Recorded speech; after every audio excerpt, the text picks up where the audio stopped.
ମୁଁ ଆଡ଼ଭୋକେଟ୍ ପୂର୍ଣ୍ଣ ଦାସ ଫାଉଣ୍ଡେସନ୍ ଅଧ୍ୟକ୍ଷ ଭକ୍ତି ଅର୍ଘ ପତ୍ରିକାର ପରିଚାଳନା ସମ୍ପାଦକ। ଆଜ୍ଞା, ଭକ୍ତି ଅର୍ଘର ଆଜି ପଞ୍ଚମ ବାର୍ଷିକ ଉତ୍ସବ ପାଳନ କରାଯାଉଛି, କ'ଣ କହିବେ ତା ଉପରେ?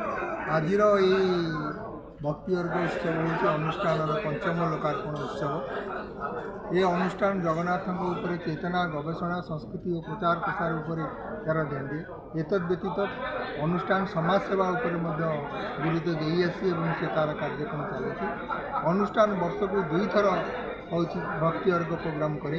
ଗୋଟିଏ ହେଉଛି ଆମର ପ୍ରବନ୍ଧ ଉପରେ ଜଗନ୍ନାଥ ଚେତନା ସଂସ୍କୃତି ଭିତ୍ତିକ ଭକ୍ତି ଭିତ୍ତିକ ପ୍ରବନ୍ଧ ଉପରେ ହଲିଡେ ରିସୋର୍ଟର ସମ୍ମିଳନୀ କକ୍ଷରେ, ଦ୍ୱିତୀୟଟି ହୁଏ ୟଥ୍ ହଷ୍ଟେଲର ସ୍ଥିତିକାନୁସାରେ।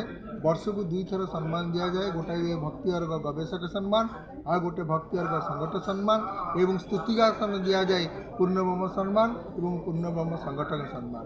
ଆଉ ଆଜିକି ପଞ୍ଚମ ଲୋକାର୍ପଣ ଉତ୍ସବ। ୟା ଭିତରେ ଭକ୍ତି ଅର୍ଘ ତା'ର 5 ଖଣ୍ଡ ଶୀର୍ଷକ କାଢ଼ି ସାରିଲାଣି।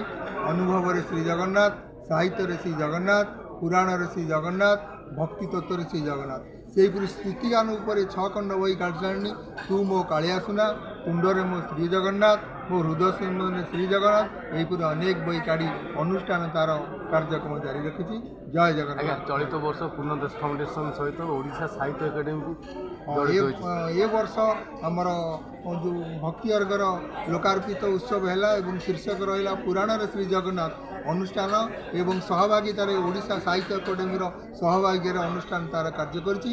ଏଥିରେ 2 ଜଣ ଗବେଷକ 2 ଜଣଙ୍କୁ ଭକ୍ତି ଅର୍ଘ ସମ୍ମାନ ଦିଆହେଲା। ଗୋଟେ ଭକ୍ତି ଅର୍ଘ ଗବେଷଣା ସମ୍ମାନ ଡକ୍ଟର ଶ୍ରୀନିବାସ ଆଚାର୍ଯ୍ୟ ଏବଂ ଗୋଟେ ଭକ୍ତି ଅର୍ଘ ସଂଗଠନ ସମ୍ମାନ ଶ୍ରୀଯୁକ୍ତ ଶିବ ସୁନ୍ଦର ମିଶ୍ରଙ୍କୁ।